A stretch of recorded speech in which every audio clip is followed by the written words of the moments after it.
이 스텐볼은 곧 수박이 될 겁니다. 언젠가부터 잘 안 먹게 됐지만 어릴 땐 집에서 수박 화채를 자주 해먹었던 것 같아요.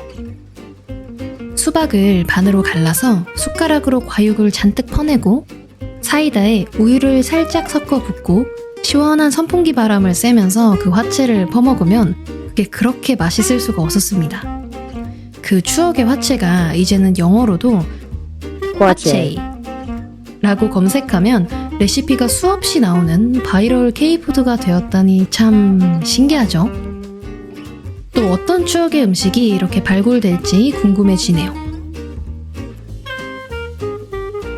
먼저 석분점토를 붙여서 수박의 형태를 만들어줬습니다. 안쪽과 윗부분에 흰 과육 부분도 따로 만들어줘야 돼요. 제 주변엔 이 흰색 부분에서 오이 냄새 난다고 수박도 싫어하는 강경 오이 헤이터가 계신데요. 혹시 공감하시는 분들 계신가요? 수박을 반으로 싹둑 자른 모양을 살리기 위해서 외곽과 상단면을 최대한 매끄럽게 다듬었습니다.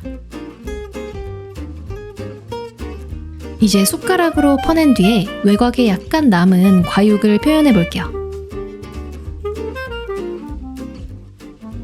지금은 꼭 물감을 덕지덕지 바른 것 같아 보이긴 하는데 질감을 내고 투명도가 올라오면 좀 더 수박 느낌이 나죠? 그리고 이런 연결부를 마무리하고 틈을 메꾸고 사포질하고 보수하고 다듬는 과정을 거치는데요. 가장 오래 걸린 파트지만 영상에선 10초로 끊겠습니다. 여러분은 재밌는 부분만 보시면 됩니다. 이렇게 완성됐습니다. 조금 아쉬운 부분이 있더라도 공산품도 아니고 뭐 과일이잖아 하고 넘어갑니다. 이게 음식 모형의 묘미인 것 같아요. 음식 모형은 나의 서투름마저 자연스럽게 품어주거든요. 이제 껍질을 채색해 볼게요. 제가 왜인지 이 껍질에 대한 과한 열정이 좀 타올라서 디테일을 한껏 살려보고 싶더라고요.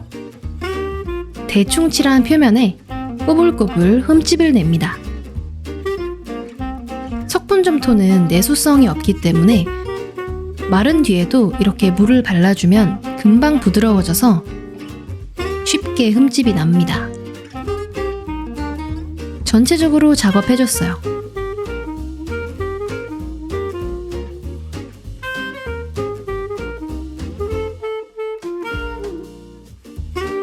메론이 됐네요. 하지만 이제 과감하게 물감으로 덮어버립니다. 처음 깔아둔 컬러는 내가 무늬를 잘 내고 있는지 잘 보이게 해주는 역할일 뿐이었고요. 진짜는 이겁니다. 표면을 갈아내요. 이게 뭐 하는 짓인가 싶겠지만 그냥 과정을 믿으면 됩니다. 흠집에 들어간 물감까지 다 갈아내지 않을 정도로만 살살 갈아줍니다.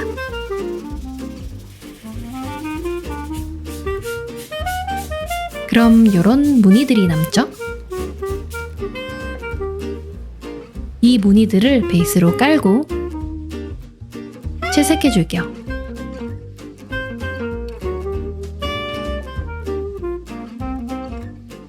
얇게 여러 겹 쌓아가면서 원하는 색을 뽑아줄 겁니다.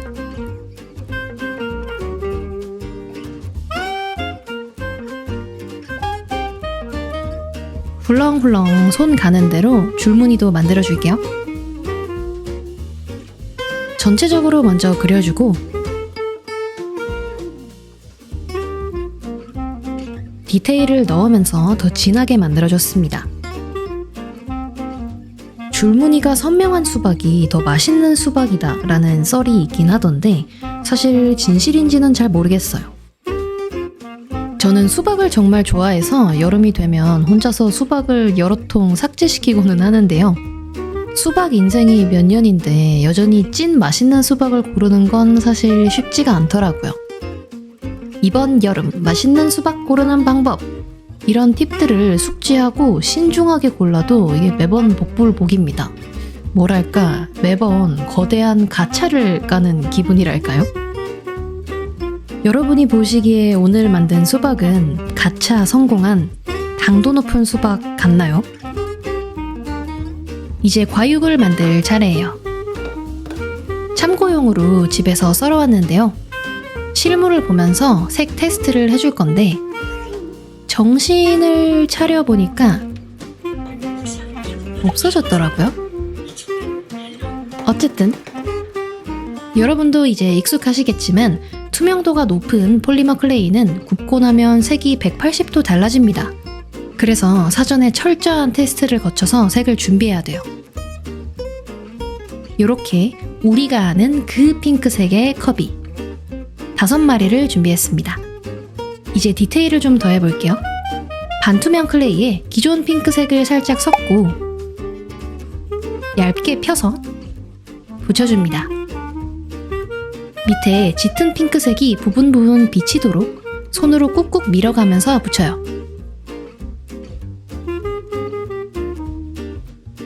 사실 처음엔 지난 밀키트 만들기 영상에서처럼 레진으로 수박을 뽑으려고 했는데요. 근데 이 방법은 단색으로만 표현이 되다 보니까 섬세함이 부족한 게 아무래도 조금 아쉬워서 이번엔 클레이로 만들어 봤습니다. 질감은 생각보다 더 팍팍 내줘야 자연스러워요. 수박의 식감을 생각해 본다면 좀 더 과감하게 해주는 게 좋은 것 같습니다. 씨가 들어갈 자리를 내주고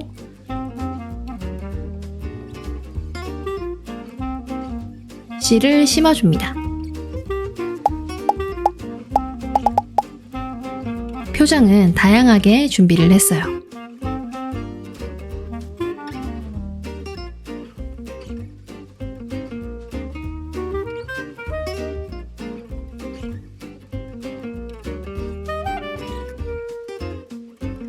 커비의 차밍 포인트, 볼따구 치크는요, 오늘은 핑크 대신 노란 씨 웜톤으로 가겠습니다. 아마 이 컷만 본다면 아무도 이 커비의 정체를 맞추지 못할 것 같아요. 더운 여름 수박을 너무 많이 먹어서 수박 그 자체가 돼버린 수박 커비. 조금 아쉬운 게 있다면 투명도를 높이려고 좀 오래 구웠더니 이 눈에 파란 하이라이트가 너무 어두워졌더라고요. 좀 더 초롱초롱하게 다시 페인팅 해주고 레진을 도톰하게 올려서 코팅해줬습니다. 컵이랑 세트로 등장해줘야 되는 게 또 있는데요. 파인애플로 별을 만들어줍니다.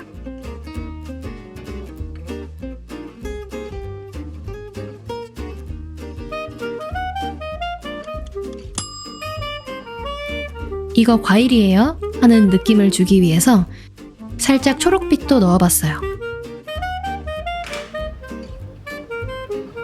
다양한 과일도 중요하긴 한데 시원한 여름 음식에는 얼음을 곁들여줘야죠. 이제껏 얼음을 만들 때는 매번 기성 얼음몰드를 그냥 사용했었는데요. 이번 기회에 현실감 있는 약간 녹은 얼음몰드를 새로 만들었습니다. 레진을 부어주기 전에 할 게 있어요. 물티슈를 냅다 뜯습니다.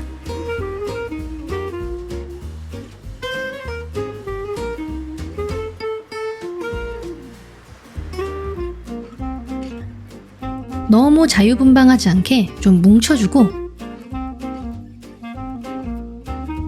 틀에 쏙쏙 넣어줄게요. 뭘 표현하려는지 느낌이 오시나요? 얼음 안에 있는 그 흰색 그거, 명칭이 있는지는 모르겠지만 다들 아는 그거, 그 느낌을 내봤습니다. 레진에 한번 담가서 물이 묻어서 투명해진 얼음으로 만들어줬어요.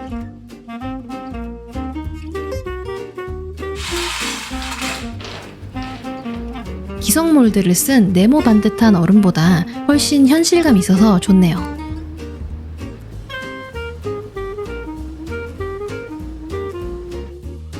화채 재료 다 준비됐습니다. 컵이 정수리도 따로 2개 준비해뒀어요. 화채는 역시 통수박에 담아야 제맛이죠. 재료를 가득 넣어줍니다. 그런데 컵이 한 마리가 안 보이죠? 이 한 마리는 화채에 딱 어울리는 이 국자 위에 앉힐 겁니다. 국자에 UV 젤을 붙여서 이렇게 얼음 위에 고정시켜줬어요.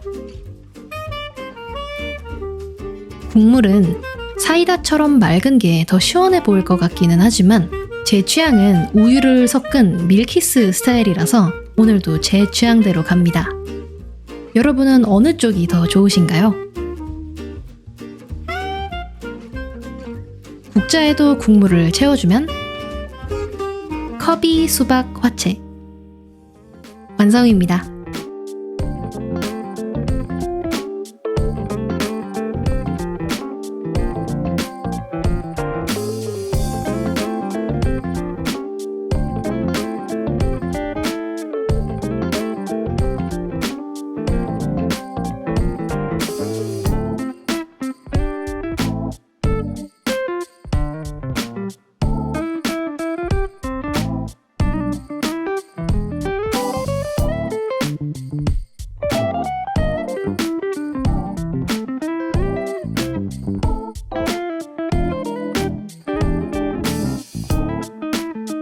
몽중다가였습니다. 그럼 우리 다음 영상으로 또 만나요.